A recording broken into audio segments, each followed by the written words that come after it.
سلام دوستان عزیز و خوش آمدید به برنامه اخباری آزادی. امروز 18 می است و در 15 دقیقه شما را با خبرهای روز تاجیکستان و جهان شناس میکنیم. نخست سرخط موضوعها.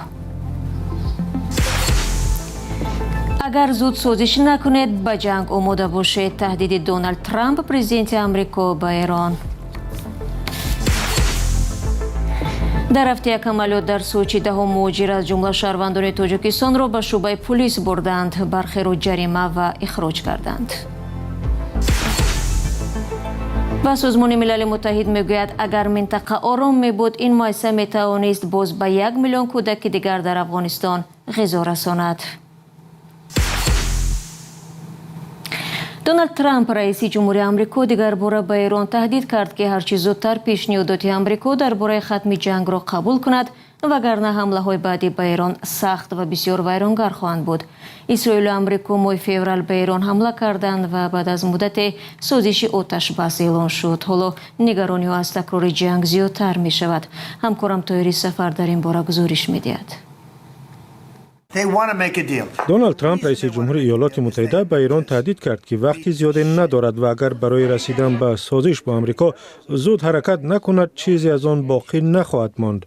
او روز یکشنبه 17 می در یک پیام کوتاه در شبکه اجتماعی خود ترو سوشال نوشت برای ایران زمان رو به پایان است و بهتر است بسیار زود عمل کند وگرنه چیزی از آنها باقی نمیماند. وقت حل کننده است.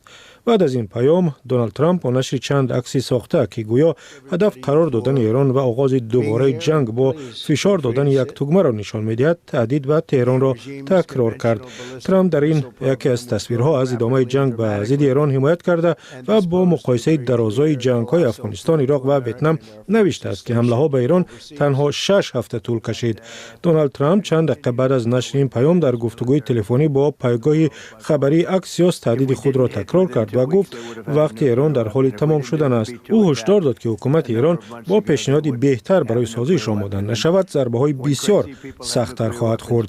اکسیوس به نقل از رئیس جمهور آمریکا درباره ایران نوشته است ما می‌خواهیم به سازش برسیم، یا باید به آنجا برسند یا ضربه سختی خواهند خورد، چیزی را که نمی‌خواهند. ترامپ افزوده است که اگر ایران پیشنهادی بهتر ارائه نکند ایالات متحده با آن کشور نظر به گذشته سخت‌تر حمله می‌کند. عین زمان دونالد ترامپ ضرب العجله برای مذاکرات با ایران تعیین نکرده است. اکسیوس به نقل از مقامات آمریکایی نوشته است که رئیس جمهور ایالات متحده خواهان سازش برای پایان دادن به جنگ است، اما رد شدن بسیار از خواسته های او از سوی ایران و گذشته ناکافی تهران در رابطه با برنامه اتمیش او را به بررسی دیگر باره گزینه نظامی وادار کرده است. اکسیوس پیشتر از این به نقل از یک مقام اسرائیلی خبر داد که دونالد ترامپ روز یکشنبه با بنیامین نتانیاهو نخست وزیر اسرائیل درباره ایران گفتگوی تلفنی داشته است. ترامپ هفته گذشته آخرین پاسخ ایران به طرح پیشنهادی آمریکا را کاملا غیر قابل قبول خواند و رد کرد. آمریکا می‌خواهد ایران از غنیسازی اورانیوم دست کشیده و اورانی غنی شده اش را از کشور بیرون کند. مقامات ایران این درخواست را رد کردند. آمریکا و اسرائیل روز 28 فوریه به ایران حمله کردند با هدف مذاکرات و رسیدن به یک سازش. روز 8 اپریل میان جانب‌ها آتش بس اعلان شد. در سوچی رید مشترک پلیس، خدمات فدرالی امنیت و گارد ملی روسیه با بازداشت 10 مهاجر انجام یافت. به گفته پلیس این شهر هدف عملیات تفتیش مکانهایی بود که احتمالاً شهروندان خارجی در آنجا زندگی دارند. در نتیجه رید بیش از 80 نفر از تاجیکستان، ترکمنستان و ازبکستان به اداره پلیس برده شدند. ضمن تفتیش معلوم گردیده است که 28 مهاجر در روسیه غیرقانونی بوده، 16 نفر دیگر قاعده‌های بود و باش در این کشور را پایمال کردند. علاوه بر این کارمندان حفظی حقوق 3 کارفرما را که از مهنت غیرقانونی این مهاجران استفاده می‌بردند آشکار نمودند. بازداشت شده‌ها جریمه و سپس از روسیه اخراج خواهند شد. در همین حال پلیس ولایت ولادیمیر 6 مهاجری را که برای جنایت‌های وزنین و مخصوصاً وزنین حکم جزایشان را ادا کردند اخراج نمودند. با آنها ورود به روسیه به مدت 5 سال منع شده است. ضمناً قرار است به زودی دومای دولتی روسیه قانونی را به بررسی بگیرد که به احتمال زیاد زندگی صدها هزار مهاجران و عائله‌هایشان را دشوار می‌سازد. بر اساس طرح قانون نو، سندهای حق اقامت و اجازه اقامت موقتی آنهایی که در 1 سال کمتر از 10 ماه کار کرده باشند به اعتبار کرده می‌شوند.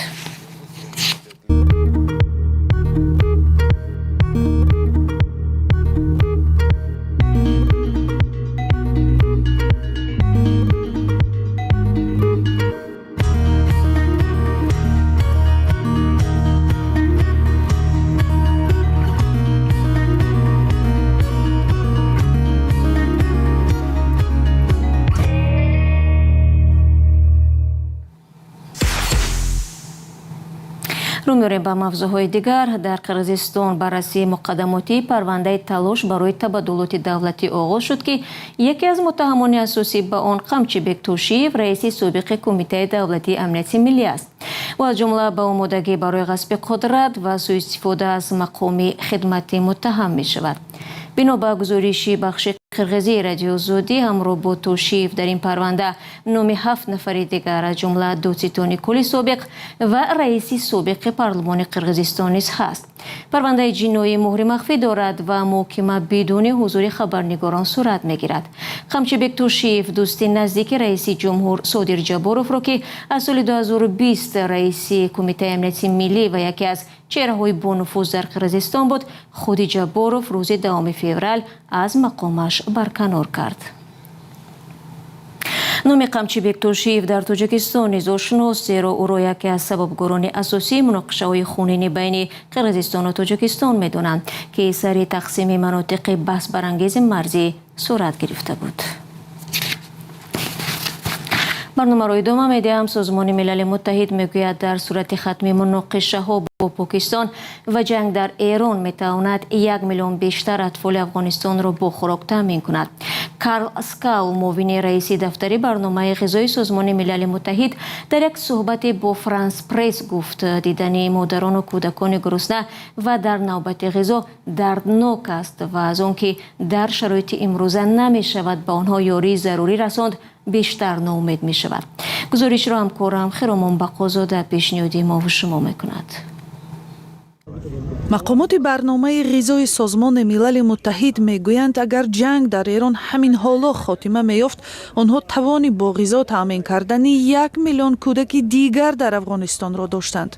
یک مقام بلندپایه این سازمان یاری رسان گفت در پی نزاع افغانستان و پاکستان نرخ‌ها و خراجات نقلیات بالا رفت. زلزله فاجعه بار، آفت‌های طبیعی و بازگشت 10 میلیون افغانستانی از ایران و پاکستان در سال 2025 وضع بشری را رقتبار کرده است. کارل اسکاو، معاون رهبر برنامه غذای سازمان ملل متحد گفت در افغانستان بحران کم غذایی حکم فرماست و اگر پارسال وضع بی‌سابقه بد بود، حالا باز بدتر می شود.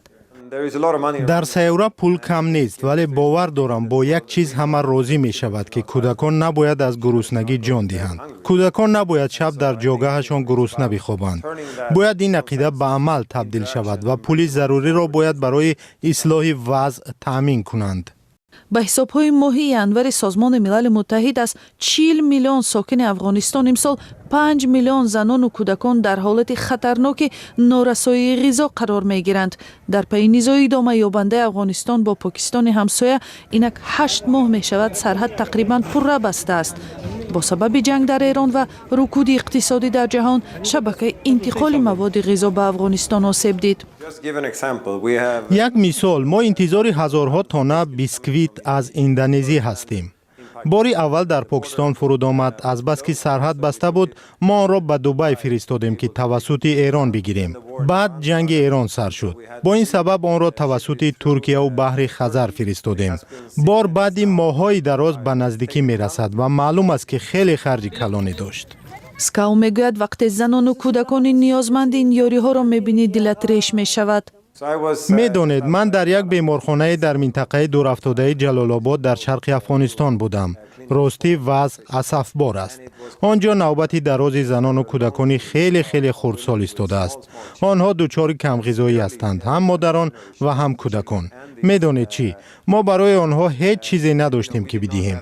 آنها ساعت‌های دراز به بیمارخانه آمده و می‌رفتند، انتظار کمک ما بودند، ولی ما مجبور بودیم که آنها را با دست خالی بازپس فرستیم. اسکاو میگوید هیچگاه این صحنه را فراموش نمی‌کند. ناامیدی که در این زنها دیدم دور و دراز در پیش نظرم میماند. من این حالت را به دانارها هم میرسونم، چون که ما باید کاری بیشتری بکنیم. ما باید عمل کنیم، به این زنان و کودکان باید یاری رسونیم. برنامه غذای سازمان ملل متحد میگوید جلب مبلغ خیلی دشوار شده است و این سازمان تنها 8% احتیاج را پوشانده میتواند.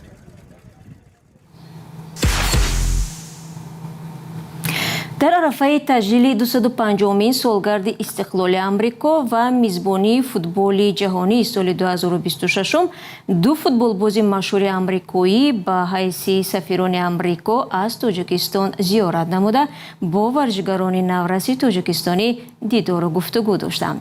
همکارمان مومن احمدی گزارش می‌دهد که در این چارچوب تمرین افتخاری هم برگزار گردید. تونی سنه و لوری فایر دو ستاره فوتبال آمریکا در تاجیکستان. آنها در دسته‌های فوتبال زنانه و مردانه در بازی‌های جام جهانی در سال‌های 1990 و 2000 آمریکا را معرفی کردند. دو بازیگر سابقه دار روز 16 می مهمان نورسانی اکادمیای فوتبال الماسی در حصار بودند. من در سیمای هر یک آنها خودم را دیدم. من مثل آنها خرد بودم، بازی را دوست می داشتم و موی سرم هم کوتاه بود. شبیه پسران بودم. ما دختران و پسران یک جا بازی می کردیم. اگر می باختم روزم سیاه می شد. صبح خیر دوستان عزیز، صبح خیر. امسال ایالات متحده آمریکا میزبانی جام جهانی فوتبال است و همچنین 250 سالگی استقلالیتش را جشن میگیرد. سفارت ایالات متحده آمریکا در تاجیکستان با نظرداشت این و هم به خاطر تبلیغ ورزش و دوستی ورزشگران را به تاجیکستان آورده است. ما همیشه در جستجوی همکاری‌های نو با تاجیکستان هستیم و نه تنها در ورزش بلکه در همه سمت. اقتصاد، امنیت، تندرستی درهای ما باز است و ما برای همکاری بهتر و بیشتر با تاجیکستان تلاش می‌کنیم. نورسان با فوتبال بازانی معروف که حالا هر کدام در آمریکا صدها نورس را درس بازی فوتبال می‌دهند صحبت کردند. ما همچنین از استقبال مهمانان و فوتبالبازان از ایما در تاجیکستان خیلی خوشحالیم. فوتبال زبان عمومی دوستی است که مردمان فرهنگ را از نسل گوناگون را با هم می‌آورد و برای همدیگر فهمی، همکاری و دوستی نو امکانیت‌های بیشتر فراهم می‌سازد. ایالات متحده آمریکا از نخستین کشورهای بود که 34 سال پیش استقلال تاجیکستان را به رسمیت شناخت. این کشور سالانه $10 میلیون به تاجیکستان کمک میکند و دهها چاره‌بینی فرهنگی و ورزشی را سرمایه گذاری میکند. یادآور می‌شوم که تاجیکستان با جام جهانی امسال که در آمریکا، کانادا و مکزیک برپا خواهد شد را خود نگرفته است. از آسیای مرکزی تنها منتخب فوتبال ازبکستان در این جشنواره جهانی ورزش اشتراک خواهد کرد. امسال برای اولین بار در تاریخ فوتبال در بازی‌های نهایی جام جهانی دسته‌های منتخب 48 کشور سبقت خواهند کرد. با اشاره به وضع ناگوار سیاسی در رابطه با نزاع در خاورمیانه سر و صدا زیاد است که فوتبال بازان منتخب ایران در این مسابقه شرکت خواهند کرد یا نه. فیفا اتحادیه بین‌المللی فوتبال ابراز داشته است که شرکت بدون مشکل فوتبال بازان ایرانی را در جام جهانی در آمریکا تشکیل خواهد کرد. سلام، اگر خط و خبر می‌خواهید ما داریم. نوید بامدادی، سرخط خبرها، اخبار تاجیکستان و جهان، گزارش‌ها و تحلیل‌ها. چی می‌گذرد و چرا؟ دانستن فهمیدن است. ضمیمه یا اپ ما را بگیرید. به خبر دیگر، سیروژدین مهردین وزیر امور خارجه تاجیکستان روز 18 می با همتای روسی خود سرگئی لاوروف درباره همکاری‌های فعلی و آینده تاجیکستان روسیه گفتگو کرده است. دفتر مطبوعاتی وزارت امور خارجه خبر داد که سیروژدین مهردین با هدف شرکت در مراسم قبول کپسوله‌ها با خاک از محل دفن قهرمانان تاجیکستان نصرتالله مخزوم و شیرین‌شاه شاه تیمور اینچنین فرزند برومند خلق تاجیک نیسار محمد به روسیه رفته است. دوستان مهربان، اخبار آزادی در همینجا به پایان رسید. سپاسگزاریم که تا این لحظه ما را همراهی کردید. خبر و گزارش‌های بیشتر را هر وقتی که خواستید میتوانید در وبسایت azadi.org و صفحه‌های ما در شبکه‌های اجتماعی فیسبوک، تلگرام، اینستاگرام و تیک تاک و همین کانال آزادی ویدیو در یوتیوب پیدا کنید. ما فردا با استودیو با خبرهای نو برمیگردیم. خود را احتیاط کنید و خدا نگهبان.